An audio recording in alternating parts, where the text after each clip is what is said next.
Hello, everyone. Welcome to Urban Innovators Real Talk Social Media. I'm your host, Greg, here with my host, Tabitha, Hello, everyone. and we got a special show tonight. We're in on our regular time, but hope you guys join us. We got two strong women here who've been through tragedy, pain, and survival. First guest will be Leslie Hill, and we have Tina Whitley. Hello. Hello. So we'll be speaking on tragedy and survival. Um, so And today's Tina's birthday, so so shout out, happy birthday to Tina. we want to wish Tina a happy birthday too, from all our fans out there. So what we're gonna be talking about is just tragedy and how did you cope with it and how did you get through and how did you get past just experience the tragedy of losing someone. Well, for me, just time. Time is the biggest factor in healing. And who did you lose? Oh, I lost two of my brothers, Charles Bernard Hill and Joseph Darnell Hill.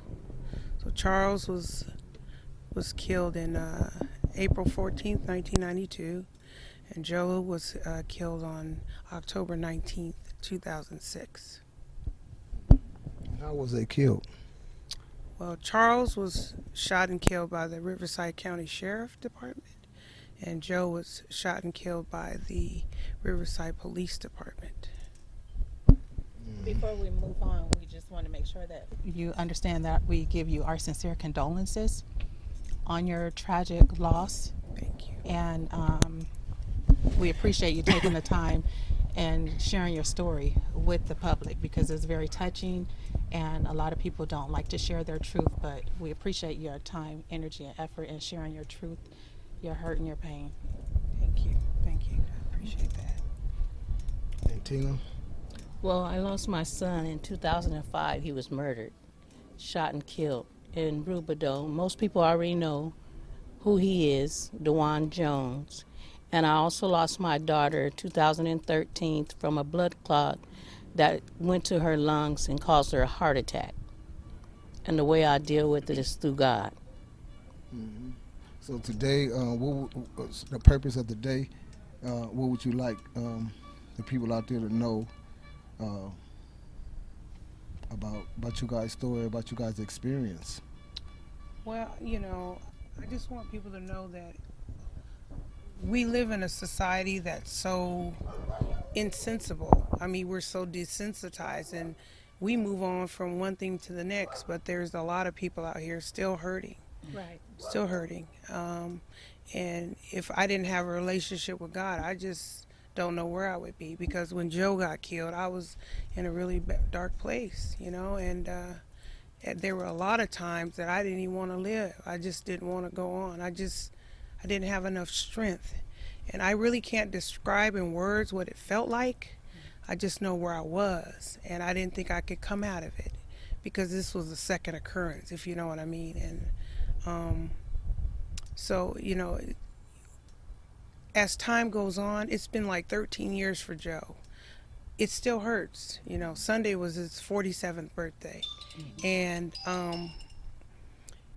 it's just the fact that,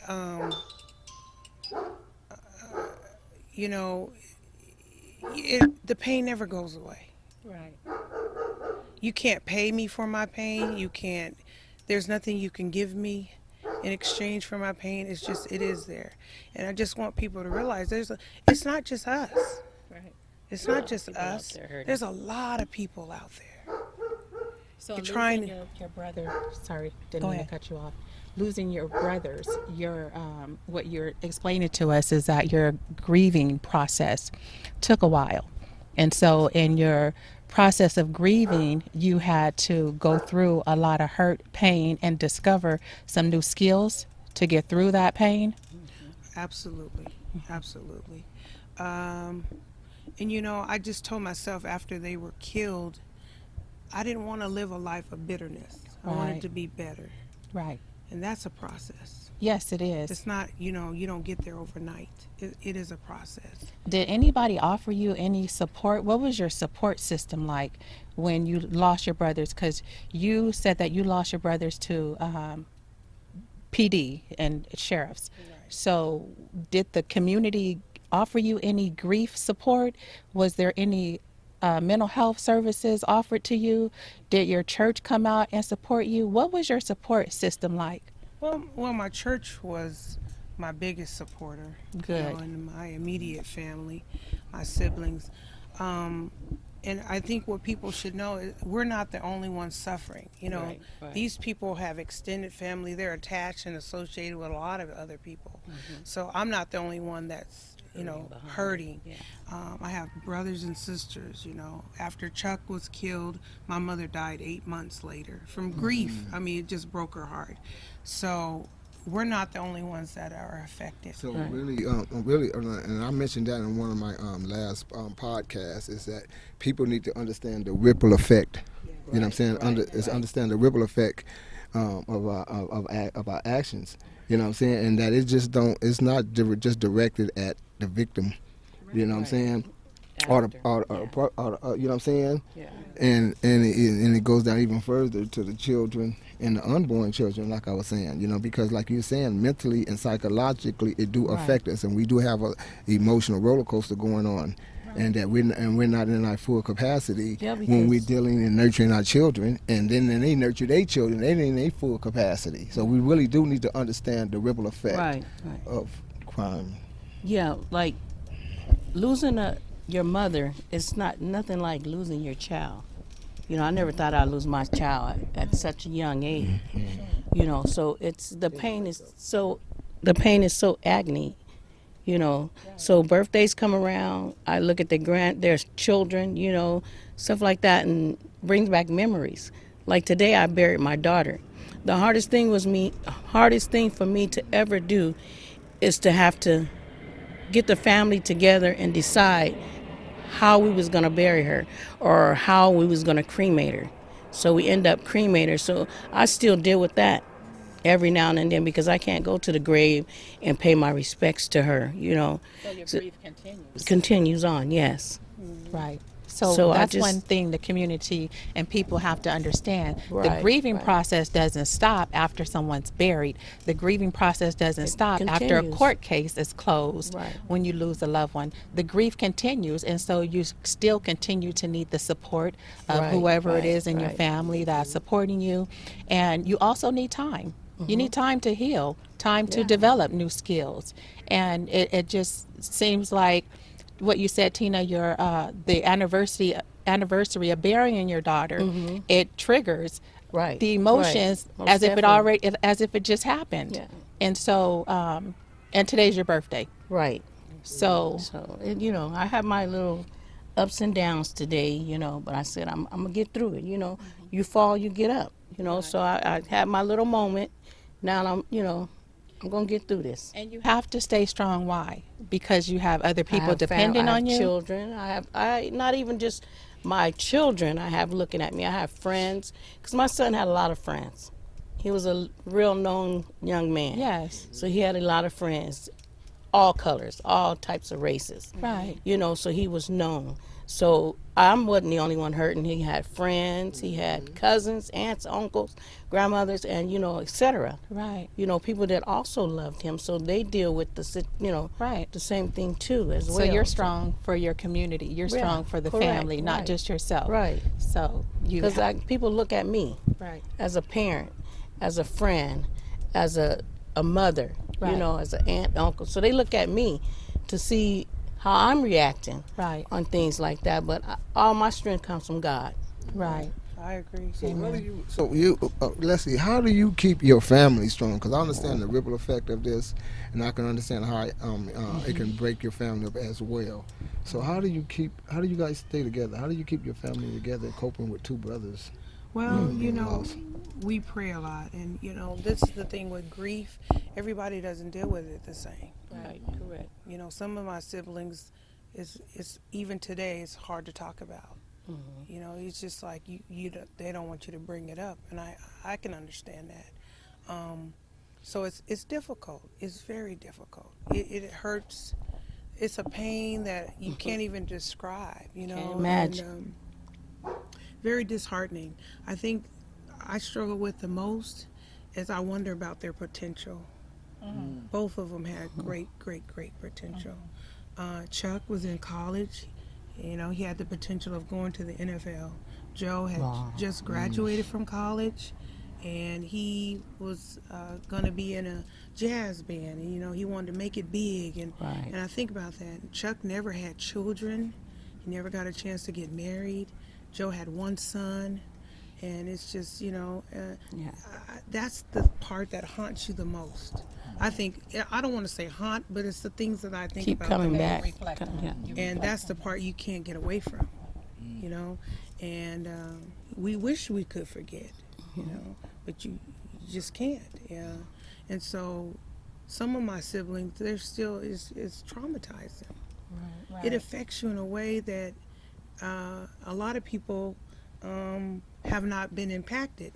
You know, for instance, like with my sons, I have 2 sons, and so I was always skeptical and paranoid whenever they left the house. You know, it's like I had to keep tabs on them, and they'd be like, "Mama, calm down. You know, we gonna be all right." But that was that paranoia As a that parent, was yeah. inflicted. Especially in the African American community, in urban Exactly. communities. Right. 'Cause each time I get in the car and I drive, I think about that. One of the things I think about is being stopped. And when I get stopped, I have to think about what attitude does this police have today. Right. What can I say to trigger him off? Right. You know what I'm saying? Exactly. So while I'm driving, I have to think of words in my mind to say that I believe wouldn't trigger someone off. Like Correct. officer, what's the problem? Officer, how you doing? You know, I'd have to say words Yes. and terminology That's right. to stay in that point. And it's a shame and it's sad that we have to, as African Americans, have to be able to go through that process just to with feel that safe yeah. in our going to work. Right. You know, our going home, we have to feel that type of atmosphere. You know what I'm saying? Right. Driving, and that's sad. You know, sad Right. for the African American. It is very It sad. is very sad. And you see that it is reality. Yeah, and it's happening. As all it is, over. it is reality that it do happen and it happens. Right. You know, so that's just another thing that we have to worry about as an African American. Not only coming up out of the urban area with gang violence and everything else going on. Right. Now we also have to look at the guys that supposed to be protecting us. Right. You know what I'm saying? What their So- mindset is. Yeah, so the odds against us is slim in that, and that do plays a role in our mentality. Right. You know what I'm saying? And our attitude. And I understand your brothers was on the road to success.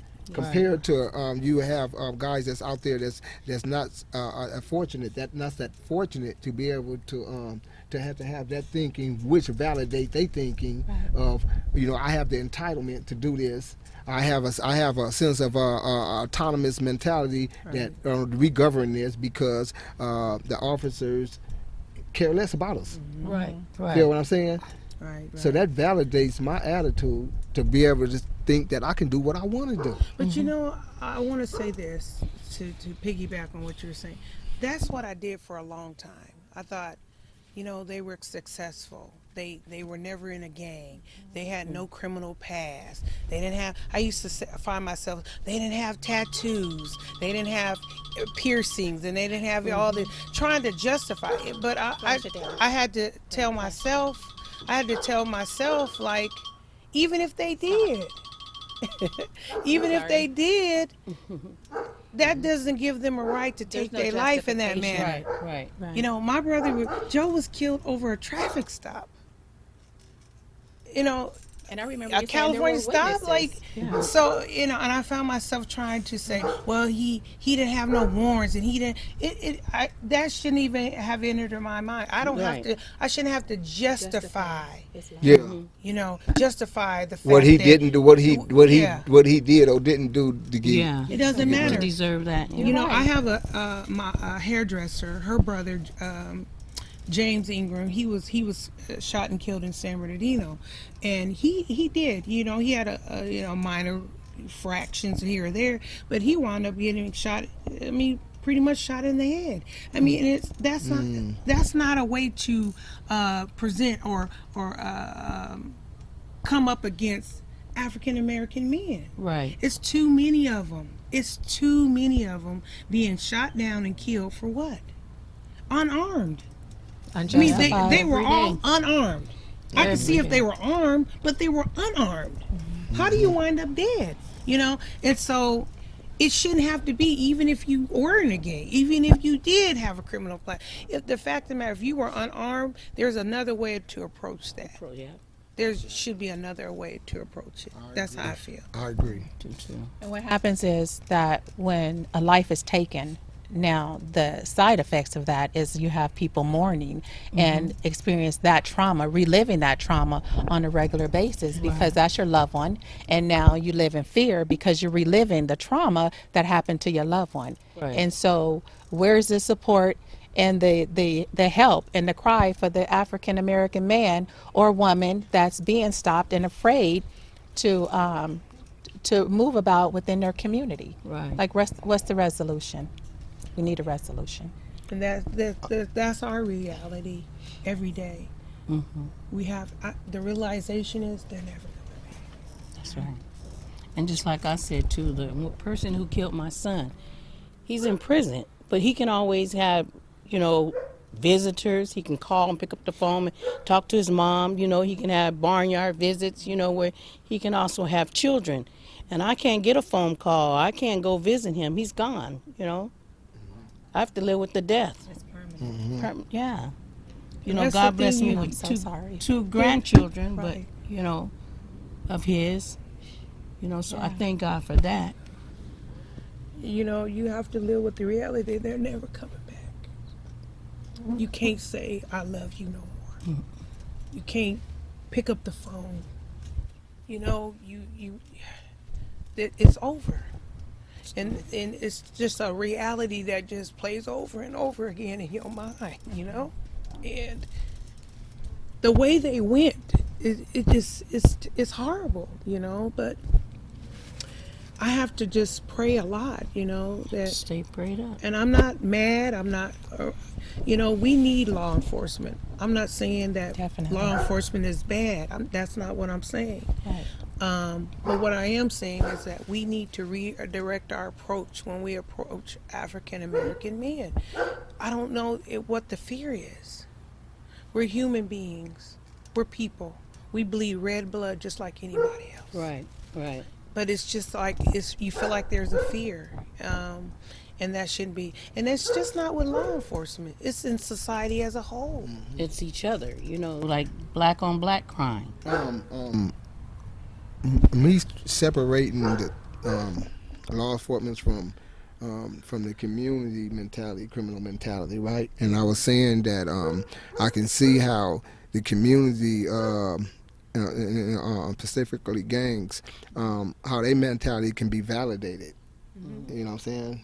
Yeah, Because a lot of things that they do. a lot of things that they do, not just because being stopped by the police, just by allowing police allowing certain things to go on. Feel what I'm saying? So me personally, my personal experience, me growing up in gang cultures, feel what I'm saying? And I sit back and reflect. Well, why was my thoughts validated? And I say certain things that we used to do, drink and hang out, and we didn't be held responsible for it. I mean, it wasn't they let us do it. Period. Talking about the community, the community members, or not just the community, but the law enforcement as well. You know what I'm saying? I heard it was 30 shots let off the other day, and not one police show up. Now, if that would have been a suburb community, 2 shots, you would have had the FBI, you would have had the Army, and everybody else. See, and that gave me a thought of like, why didn't the police show up? So that validates why I have this entitlement to do what I want to do. Feel what I'm saying? But they would show up over a traffic ticket. They would show up over a parked car being on the streets with no tags. Right. They would show up when the homeless is out there, but they won't show up when you got Iraq going off in your neighborhood. They won't show up. So what is that saying? What kind of message is that saying to the community? And it don't justify anything. No. But it validates everything. Right. Feel what I'm saying? And we need to feel safe regardless of what. I mean, saying for whatever standpoint. whatever standpoint, we need to feel a sense of security. Just like you feel a sense of security in your neighborhood, in your community.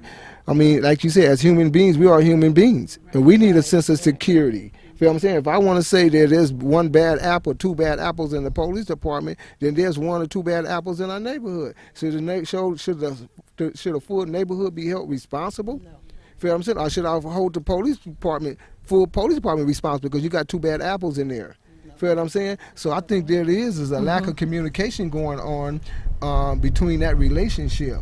And what we're doing here is hoping that we can bring some type of communication and some type of relationship and some type of respect, Right. Right. Yes. you know, Police in this department. relationship to one another.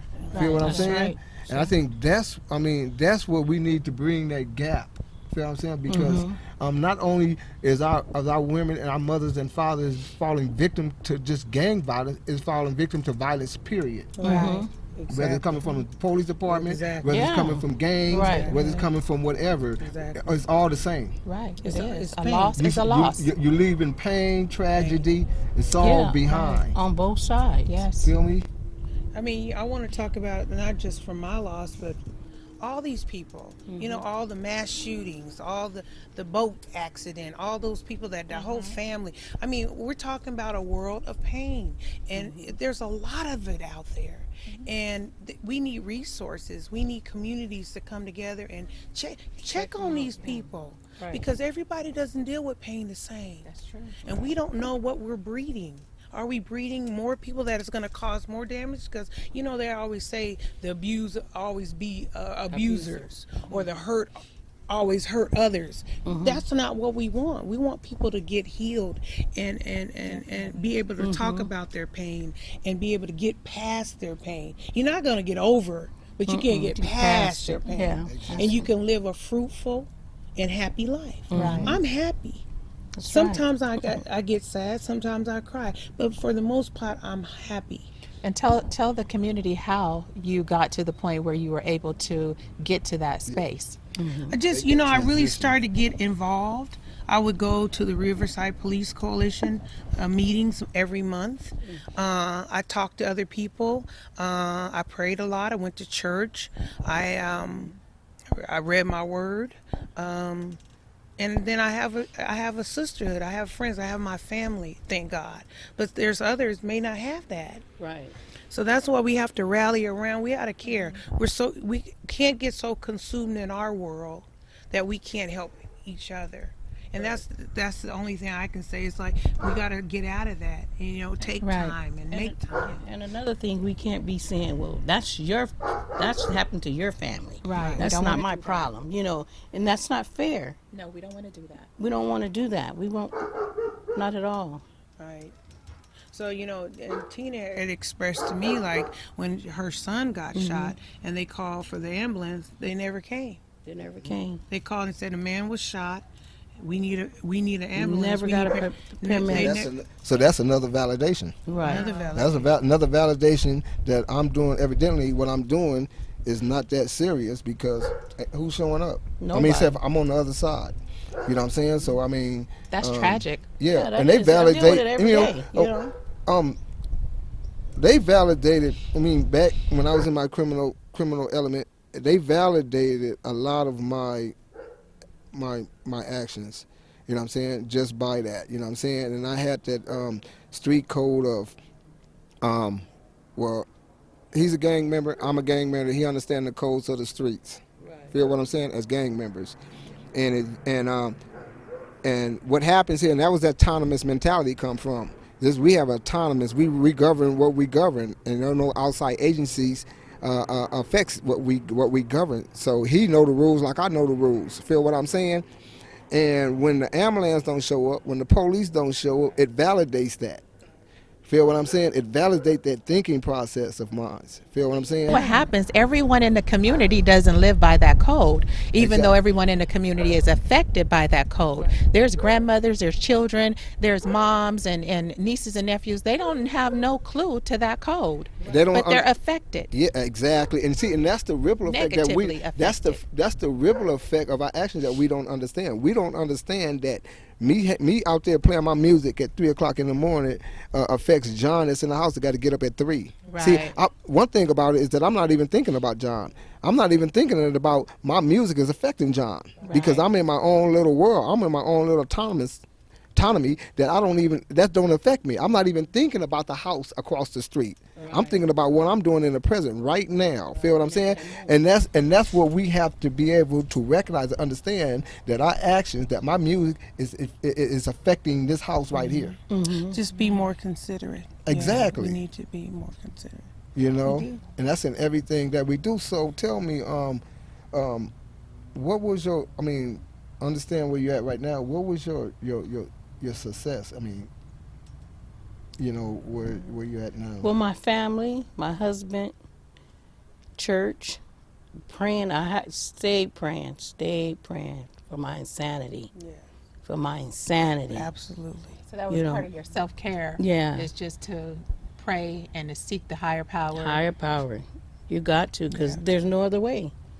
There's no other way. Yeah. And I tried a lot of things, growing up, drugs, alcohol, it just didn't work. Right. There was nothing, not even pain medication could take the pain away. Right. But I know, I can tell you who can, Yeah. And so, like she said, you have to pray a lot. Because like I said, when Joe died, I felt like a part of me died too. And I had children I needed to raise, but I didn't even want to do that. Depression. I did severe. A lot of No. people in our community suffers from depression. Suffer And I from can see depression. how depression could play a part in both of your lives. And today is also suicide awareness. And so one thing we don't talk about is depression, mental health, and suicide prevention in our community. And I believe too that the connection with your spiritual awareness and self-care is very important to to manage depression. We are going to suffer from depression, but we have to learn how to manage it where we could still function in life and be a part of a successful community. And I want to just, commend both of you for your resilience in your trauma and your hardship and your losses and your ability to grieve and then still take care of your family. It's awesome that you're able to share your story and then to move forward in life and be an asset to society. And it's so easy to become desensitized, especially going through the type of trauma. You know what I'm saying? Yes, and, yes. and as the community being desensitized by Yes. experiencing that Right, type of right. trauma. And I never knew that the paramedics didn't show up. That's another element, Exactly, to the hurt. You know, and because I'm quite sure all of us can, even as a community, can empathize. You know what I'm saying? We can empathize to losing someone. Feel me? And the pain and the suffering. So imagine if a whole community is feeling like that and don't have nowhere to channel this depression or to channel this pain and sorrow and anger. Where do you think it's going to go? Where's this, I feel if we don't have anything, and that's what we're reaching out to. I mean, we need centers, we need clinics, we need Yes. somewhere where we can let go and let God. We can be able to express how we feel, because if we don't have a place where this can go to and it bottles up, and it's 3 things that it says that you can do with depression, anger, and the rest is 1, you can hold it in. Is 1 that you can hold it in, right, and let it eat you up inside. 2, you can let it out and let it tear up everything around you. 3, you can let go and let God. Feel what I'm saying? So I mean, it's something that we have to do with this as a community, and this is our first step. You know what I'm saying? Is in process of Urban Innovators is allowing a platform that our voices can be heard, and an outlet where our voices can be heard to be able to let this out. You know what I'm saying? And we can educate each other in making this transition. Because one thing is, I know there's a lot of people that know the both of you and they see you, but they don't see the hurt that's behind all the beauty. They don't see the hurt, and so people just assume that you haven't struggled with anything. And the fact that you share your struggle and your ability to heal from the hurt, pain, and shame, it's just awesome, because everybody out there that's experienced something, they can learn from your experience because you shared. So because we lose someone, it doesn't give us a right to become violent towards someone else. Right. It doesn't give us a right to speak negatively about someone else, because that's not what you've done. No. You both of you have taken that and you've channeled it to where you're productive. Right. Leslie has her own business. You're helping in the community. You're working in your church. You're educating young women, and both of you are doing a lot in the community. Right. And so that's what we need everyone in the community to do. Step out. Yeah. And you just try. If we had more resources, I don't know about Tina, but we just need those outlets, because it's very hard. I mean, I had thoughts of revenge. And you're angry at there's people angry at the world for what's happened to them. And so, but we need resources. One of the things in the African American community is that counseling, it's important. Being counseled is but very we don't important. really want to do counseling in black black community. black We community. we have pride, and it's Think a that's fallacy, and taboo, it ain't taught gonna was help. taught it But you need to Taught really that you need- crazy Yeah. if you do. You're crazy if you don't. You need Yeah, to you I'm need to saying. talk. You really need to talk Yeah. to somebody. Well, a lot of And people don't understand. Mental health is just like physical health. So if you go to see a mental health doctor, there's HIPAA laws that's going to prevent those doctors, those psychiatrists, social workers, mental health workers from sharing your business with people, because that's the same as treating you for, thyroid or a headache or the Yeah, flu. yeah. Mental health is very serious, and people need to use it. It's very often. Yes. And it's medicine.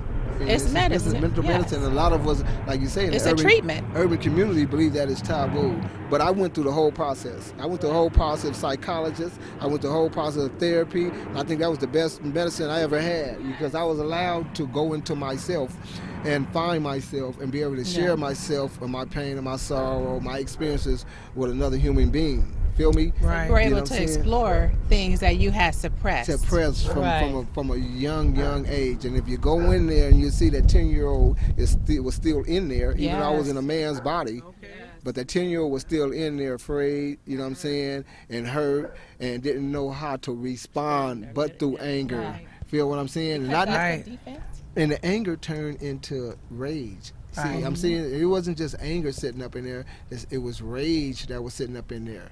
Feel what I'm Exactly. saying? And I didn't know how to communicate that. yeah. Feel me? And I only related it to one way, and that was physical. Because as young children, we are taught that anger represents physical. Feel what I'm saying? Because when I got in trouble, I said something bad. What happened? You get a whooping, right? Right? Because you angered your parents.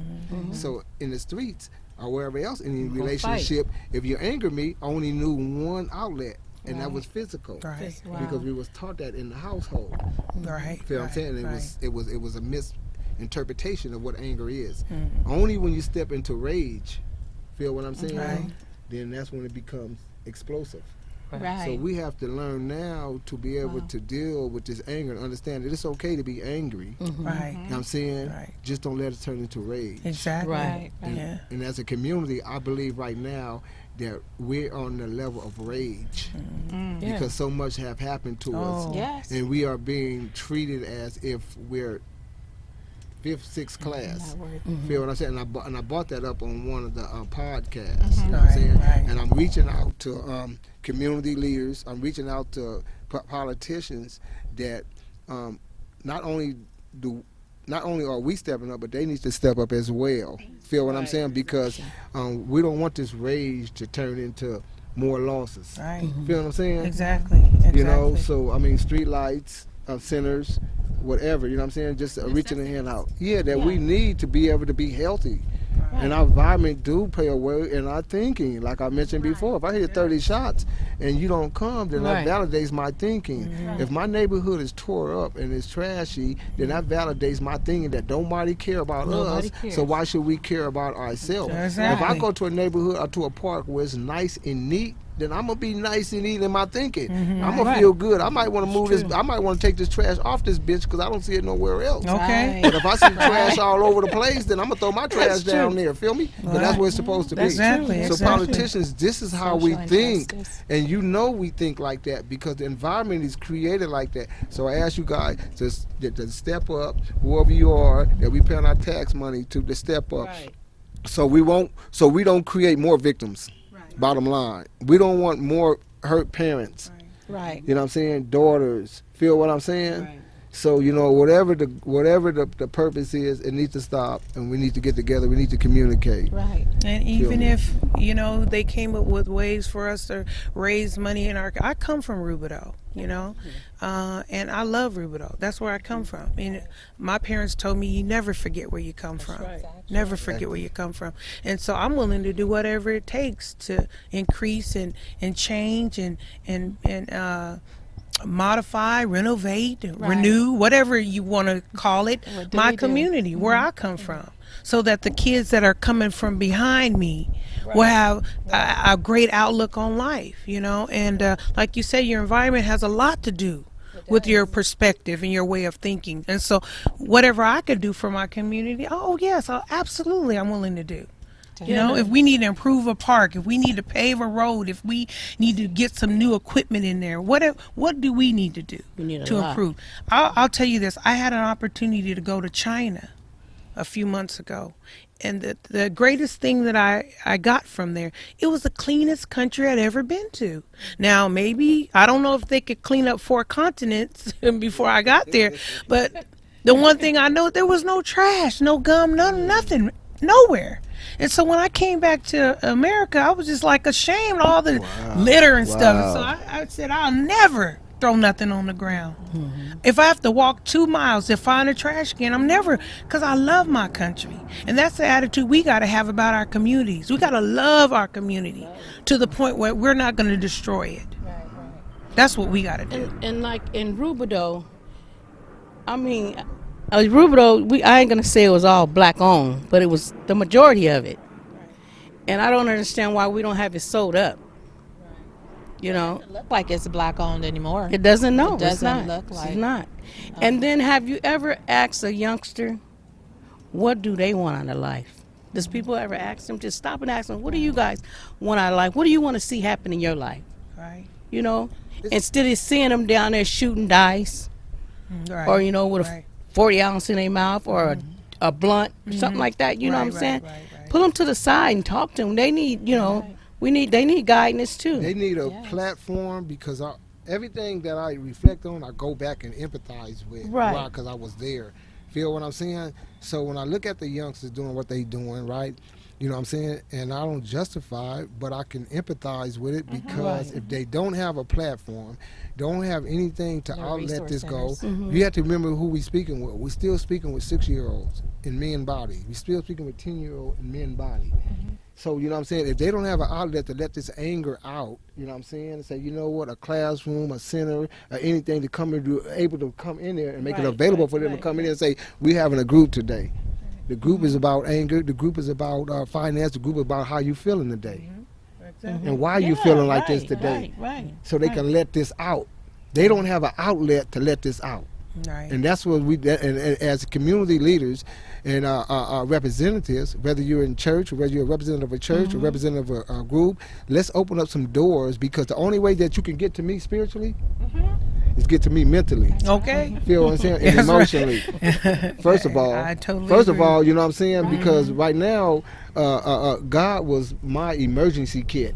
Okay. I only use him in cases of emergency. That's right. Feel what I'm saying? When I got in trouble, God get me out of this Yes, one, right. and Catch me. We know I how to swear I pray won't real do it fast. again. Exactly. Feel what I'm saying? Yeah, we've all been there. So you have to find a way to erase that emergency kit. Feel what I'm saying? So we can have a relationship with God. That's Right. It's with teaching new Jesus. skills. We have to position ourselves so that we can educate our community. Our community, the ones that have the position and the power, they have to be willing, like you said, open the doors at no cost and be willing to give their skills back to these young people and not judge them. You can't help people if you're judging them. So we have to be able to help them build skills, teach them new survival skills, new coping skills, new management skills, without making them feel bad, and make it a safe place. Right. Even in prison, in my incarceration of 24 years, we had to have hope. We had to, because we gave up hope. It was a wrap. We had to have faith. We gave up faith. It was hope. If we don't have that in the community is more widespread, and you have access to a lot more than you do in prison. Imagine, feel what I'm saying? So we have to have an outlet where we can give them hope and faith that they can do more and do better. And that they are somebody. Feel what I'm saying? And I hear a lot of them. I talk to a lot of them. A lot of them they don't have hope. I talked to a 13-year-old, and the 13-year-old was saying that he wanted to commit suicide. At 13 years old, I was like, wow, what give you the mindset of want to commit suicide at 13? And that's like right at Why junior is it high so school. bad? What's so bad? What is it about you, about the situation, about your Right, lifestyle, right. about your environment? And he didn't want to live. He said he didn't want to be in a position that he was in. You know how much that hurt and pain that as adult, as grown people, that we don't put them in a position, in a situation to smile and be happy and want to live every day. Exactly. Feel And what I'm that's saying? one of ours. Yes. One of ours. You know, It's sad. it's I mean, and that's the mentality of the next generation Yeah. growing up. Right. Feel me? Then you wonder why our community don't have we don't have businesses, because we're leaving, we're disappearing, either to the graveyard or to prison. Either or. And then we fear of each other, that we don't want to Right. be around each other Right. instead Or of you got helping more each than other. I got. Yeah, Well, you know. we have to stop it. We have to stop it and come together. Right. Right. Totally agree. You know, I was a bus driver for the school district for 23 years, and we have to use the gift God gave us. And I always use that platform. I use that platform when I was dealing with those kids, and I still deal with kids, and I still use that platform to, put input positivity into them. You know, sometimes I can sense things, and I'll take a kid to the side and just talk to them, despite my pain. Right. Despite my pain, it's not always about me. You know what I mean? Right. And so some days, I'm hurting and I cry and yada yada yada yada. But at the same time, I have to realize everything is not always about me. Right. And that I still have to, as long as I'm walking this earth, and God gives me life and God gives me strength, it is my duty to try to help somebody else. And that's what we all should be doing. That's what we need to be doing for our kids. And so, with my family, I just continue to pray for them. But it was devastating. It is devastating. Sometimes I can't talk too much about it because I get still very emotional. Right. Sunday, he would have been 47 years old. 47. And he didn't get to live to see that. And I feel like it was stolen from them. Their future was stolen from them. From fear. I mean, what else could have derived out of a traffic stop and ending in death? It's fear. But why? I think most of us always want is an answer. Why? And my reality is I'm never going to get that answer. No. I'm not going to get that answer in this life. I may get it in the next life. But I want to know why. God just wants you to move on. Just And continue. yet and still I don't have the answer to those questions. I still have to keep going. You do. I still got to love, and I still got to treat people right. Just because I have pain doesn't give me a pass Right. to hurt other people. Right. I just have to internalize sometimes my pain, and that's what I do. But yet and still, I gotta go on. I gotta go on. And sometimes you don't want to. Sometimes you don't want to get up, but you got to get up. Sometimes I didn't want to. You talk about suicide, I was there. And even though I had children, I didn't even want to take care of them. I was in a bad place. But God was able to get me out of it. And he's the only one that could get me out of it and keep me like I am now. Because we have to suppress that pain. Yeah, you do. This is a real thing. Receptive. It's a real thing. I have to internalize, and I have to keep constraints, like you said, on your rage. That's why I don't like to get mad, because I don't know what the potential I could do. Me But too. you know, that's why we need those outlets. Sometimes I just want to get in the building and just scream to the top of my lungs. Just let it out. But you know, we don't have a lot of those outlets. We need some. We definitely need So some. when I tell you guys we don't think past our nose, you can see the actions. You can see the ripple effects of our actions, through this mother right here, through this daughter, through this sister. So if you don't see it and you don't know it, you can see it. You know what I'm saying? Before you make a stupid mistake or a stupid decision, you can see what the reactions and the ripple effects of your actions. You know what I'm saying? And that's everybody. I mean, everybody from the other side of the victimizer. This is the pain. This is the suffering of what we do when we making wrong decisions, making wrong. Mindless. Yeah, mindless. And having that decisions. criminal mentality Yes. or that hatred. Fear, fear might be the core issue, but, and not really knowing yourself and having that hatred towards Right. one another, you know what I'm saying, is the results. This is the results. So you guys heard that. That's why when I see people, and I love people. And when I see people, you never know how a person feeling. I say, I love you. Right. You know, did anybody tell you they love you today? I love you. You know, because that's all somebody might want to hear that day. Or even smile at them. A smile doesn't cost a dime. It does a world. It's of free. good. It is. And that's a gift. Yeah, That's start a loving gift. on To people. give your Hugs are gift. free. Just start loving on people. They are free. Especially our youngsters. Start loving on them. Mothers, hold on to your sons and love them. And love them. Because you never know when they're gone. You never know. Amen. So is it something that you guys want to share to your family? I love my family. My family has been there for me. My husband has been there for me through thick and stones. And I just say, Thank God for that. yep, thank God for that. Amen. I love my family. We have our issues. I'm not gonna Right. sit up here and say Like we all don't. families. We have our issues, but I love my family. My parents are deceased. They've been gone a long time, so it's just us. But what I will say to not just my family, to anybody that's watching, to anybody that knows us, is that think about what you do. Make good decisions. Tell your people, whoever it is, you love them. Love on them. Listen to those unctions. Listen to them. Don't live by regret. Don't do something that you're going to have to say sorry for. Think about what you do before you do it. Because my thing is, I can't tell them I love them no more. I can't pick up the phone no more and call them. Although I want to.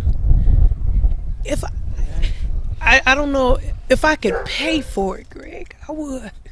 But I can't. So, and we never know. Don't take life for granted. Right. Don't make any assumptions that you're going to be here tomorrow. You got to live with no assumptions. You got to live like today was your last day. And if you knew it was your last day, what would you do? What would you do differently? Our children are going before our adults. Most adults, our children are going before us. And it doesn't make any sense. And we want to do something to stop that. Right. We want to make sure that people are able to manage their emotions Mm-hmm. and their behaviors so that doesn't negatively affect any more families. And I just want to thank you, Greg, for having me on your show. Me too. And thank you, Leslie, for inviting me to your home. And Tab, thank you. Thank you both. Thank you, Greg. And I want to thank you too, Greg. You're doing a wonderful job. And I appreciate it. You, Tabitha, for coming and just being a support. And I know it's not just today. it continues on. It was before this, and it's like you guys are like family, you know, and We it will are. continue to We are. be. And we So are. thank you and God bless you. I just like to thank you, beautiful women, for sharing you guys' story, for being strong, you know, and giving the community an outlet, you know. This is what we need more people to speak up. We need more people to share. You know what I'm saying? I think we need to communicate more, you know. Our prayers always goes up, you know. So, I mean, it's beautiful. I also like to thank Tabitha, my host. Co-host. Co-host. Look at her. She's beautiful. And I'm Yes. thinking while I'm sitting here reflecting, I think that we really need to put forth some energy into working together to be a force in the community to make some things happen. You know, God has Exactly. blessed all of us with skills and talents, and we need to bring them back. And I'm open, and I appreciate Exactly. Greg for inviting me into his InnoVator's, and I appreciate that, and I appreciate you, Sharon, Leslie, you, Tina, and just working. I'm looking forward to working with you all to make a difference in Rubidoux. We can do it. We can. Harupa Valley. Yep. And I like to give you guys a hug. And I like to accept it. I accept it. I accept Thank it. you. Thank you, Greg. Thank you. Thank you. Thank you. Okay, Thank and, you. And in closing, I just like to say that we send all our condolences and our sympathies out there to any family or anybody who's been victimized or suffered from the hands of a tragedy. You know, our sincere remorse. You know, we send out there to the families, and that we straighten up as a community and we educate as a community, and it's time for us to stop that cycle. You know, violence, whether it come from whatever pinnacle it come from, the streets or officials. We need to be more responsible and be held accountable. You know what I'm saying? Yes.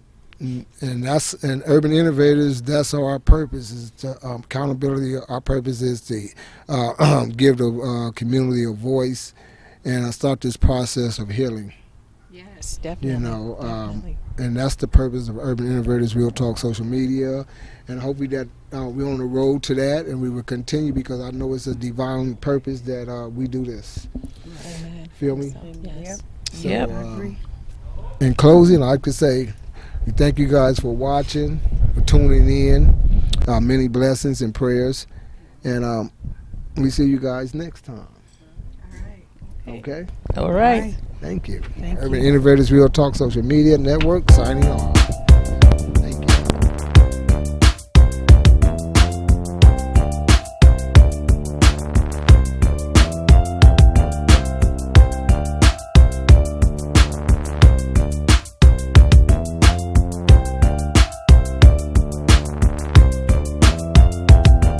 Let me take you on a vision, reality, not religion. Intellectual decision is only be given. Rewind time 2,000 years in your mind when God's stars align to let God's sun shine. Anticipation, prophetic contemplation. This perfect creation in generations came to a sinful nation to alleviate them, reinstate them. The cost of the sin, He took to the cross and paid them. There's none greater innovator. Creator, Lord, Savior. I don't go your way, I go Yahweh. See you later. It's critical that every living individual with word as invisible with word as the principle. The world is so sinful, tradition is so simple. Easter Bunny and Santa Claus is false, and it's an issue. Make it official. Study the epistles of Christ. Invite Him your life and put Him in you. He's the innovator, creator, Lord, Savior. We don't go Yahweh, we go Yahweh. See you later. He's the innovator, creator, Lord, Savior. We don't go Yahweh, we go Yahweh. See you later. He's the innovator, creator, Lord, Savior. We don't go Yahweh, we go Yahweh. See you later. He's the innovator, creator, Lord, Savior. We don't go Yahweh, we go Yahweh. See you later.